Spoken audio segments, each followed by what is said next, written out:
Kejadian Isra dan Mi'raj terjadi setahun sebelum hijrah Nabi SAW ke kota Madinah.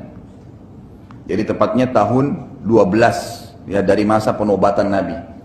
Ini disebutkan dalam riwayat Al-Baihaqi dalam kitab Dalailun Nubuwah. Dan juga diriwayatkan oleh Imam Bukhari, dikatakan Isra Mi'raj terjadi tepatnya setelah Abu Talib meninggal.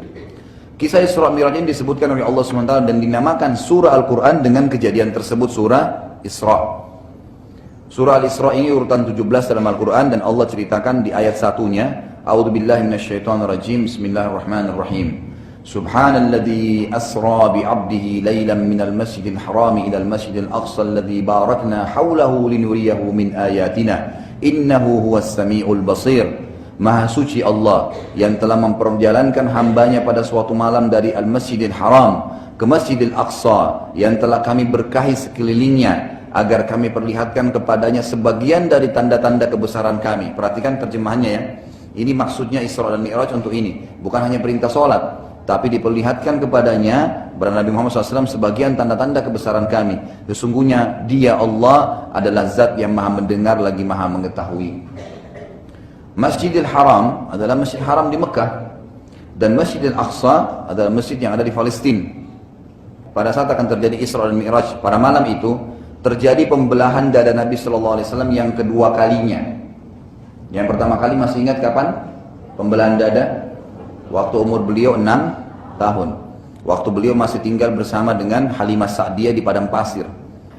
Yang kedua sekarang terjadi ya sebelum Isra dan Mi'raj terjadi pembelahan dada yang kedua oleh Jibril alaihissalam, sebagaimana dijelaskan dalam Sahihain hadis Bukhari Muslim dari Anas radhiyallahu anhu bahwasanya Abi Dzar radhiyallahu anhu bercerita tentang Nabi SAW. Ia berkata, atap rumahku terbuka saat aku masih di Mekah. Maksudnya ini malam Isra itu Nabi SAW ceritain, jadi atap rumahku tiba-tiba terbuka pada malam itu. Lalu Jibril turun dan membelah dadaku lalu mencucinya dengan air Zam-Zam. Kemudian Jibril alaihissalam mendatangkan sebuah piring dari emas yang penuh dengan hikmah dan iman dan menuangkannya pada dadaku lalu menutupnya kembali.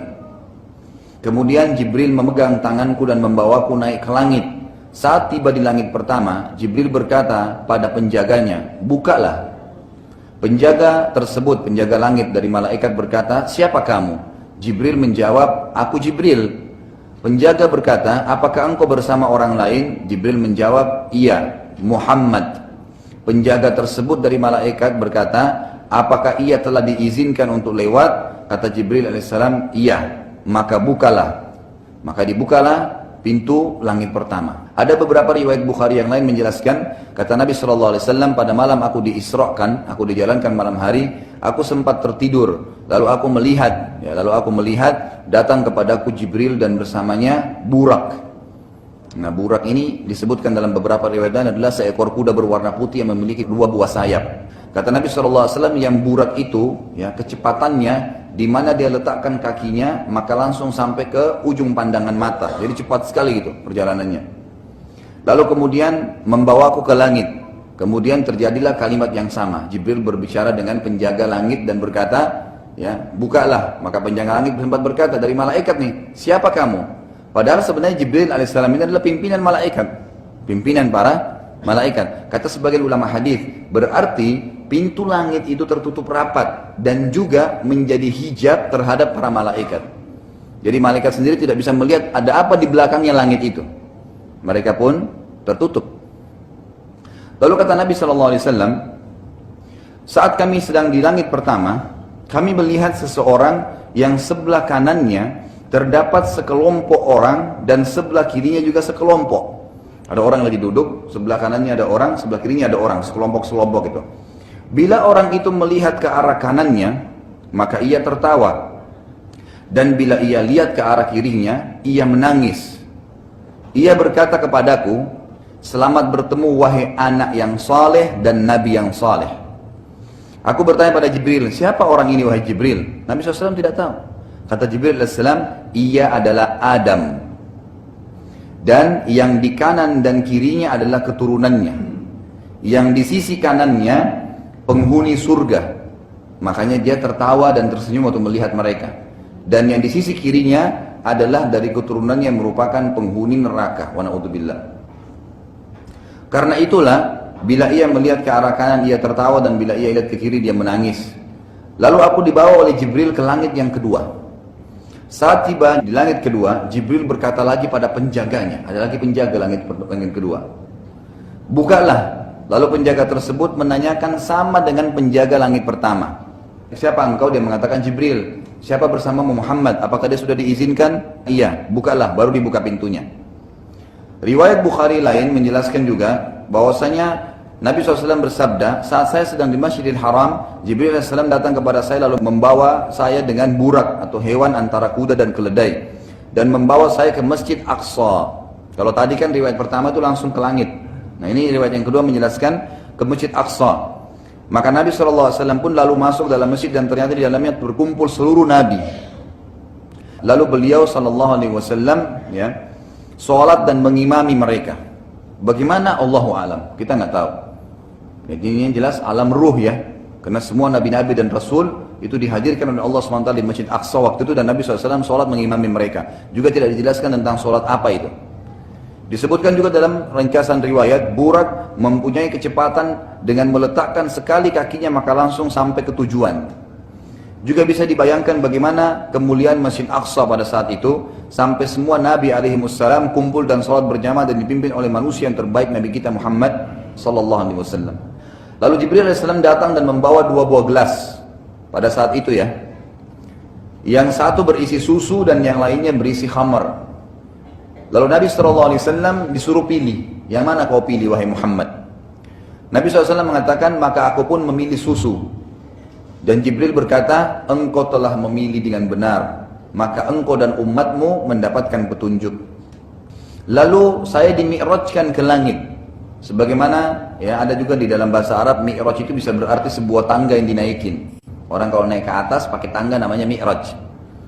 Nabi SAW mi'raj ke langit ya, menaiki sebuah tangga terbuat dari cahaya. Sekejap saja Nabi SAW dengan Jibril AS sampai ke langit bumi atau langit pertama. Lalu Jibril AS mengetuk pintu langit pertama. Malaikat penjaga langit pertama bertanya, siapa? Jibril AS berkata, saya Jibril. Malaikat penjaga berkata, siapa bersamamu? Jibril berkata AS, Muhammad. Malaikat penjaga berkata, saya tidak diizinkan kecuali untuknya. Ini riwayat lain ya, riwayat Bukhari. Jadi tadi pertama mengatakan apakah dia sudah diizinkan, tapi riwayat kedua mengatakan saya tidak mengizinkan manusia masuk ke sini kecuali dia, Muhammad saja. Malaikat penjaga berkata, saya tidak diizinkan kecuali untuknya. Lalu Nabi SAW naik, dan pada langit pertama beliau melihat SAW seseorang yang sangat besar dan tinggi badannya mencapai 60 siku ke langit. Kalau 60 siku ini kurang lebih 27,5 meter tingginya ke langit, kayak raksasa gitu kan. Setiap kali dia lihat ke sebelah kanannya maka ia tersenyum, dan setiap kali lihat ke sebelah kirinya ia menangis. Nabi SAW bertanya padanya atau pada Jibril, siapa orang tersebut? Jibril SAW mengatakan itu adalah ayahmu Adam alaihissalam. Bila ia melihat ke sebelah kanannya ia tersenyum karena melihat dari keturunannya yang merupakan penghuni surga, dan bila ia melihat ke sebelah kirinya ia menangis karena melihat keturunannya yang akan masuk neraka. Saat bertemu dengan Adam alaihissalam maka Nabi Adam alaihissalam berkata, selamat datang wahai anak yang saleh. Saya diperlihatkan 2 mata air yang mengalir dengan kencang, kata Nabi SAW pada saat itu ya, masih kisah di langit pertama. Saya bertanya pada Jibril SAW, apa itu? Jibril berkata, itu adalah sumber mata air Nil dan Furat. Nah ini kalau sungai Nil ada di Mesir, kalau Furat ada di Turki.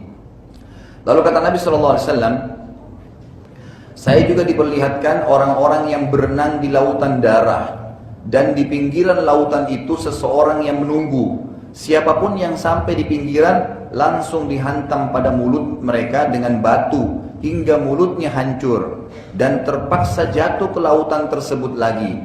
Saya lalu bertanya pada Jibril, siapa mereka itu? Kenapa begitu luar biasa siksaannya? Jibril menjawab, mereka itu para pemakan harta anak yatim.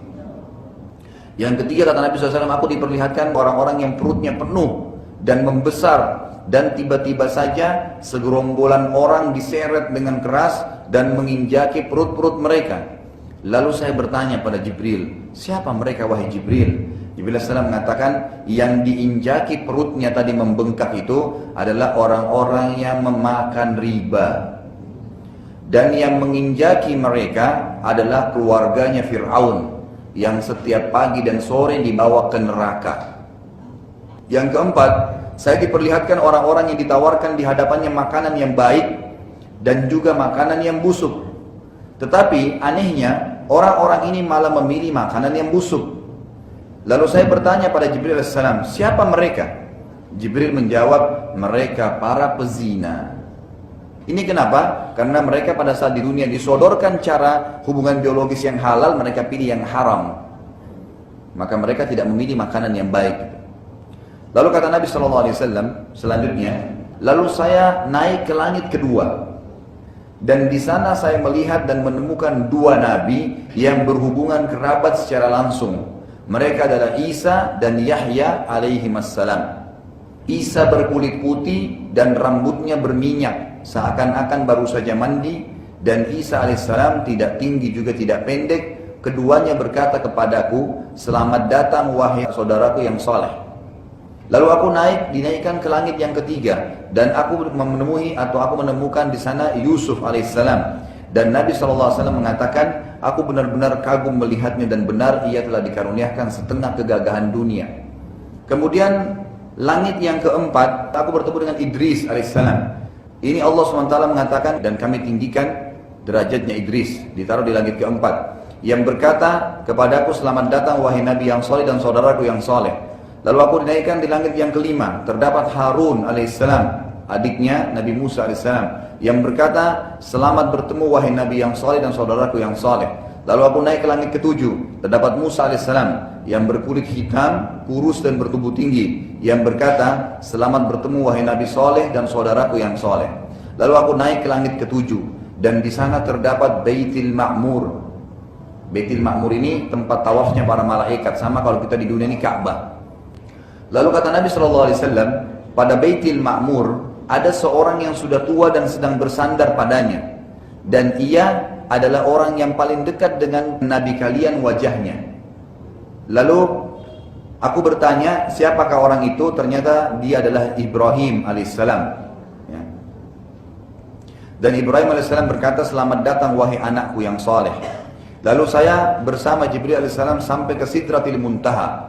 Yang Sidratil Muntaha itu tidak bisa lagi digambarkan indahnya karena penuh dengan daun-daun sebesar kuping gajah dan dipenuhi dengan perhiasan.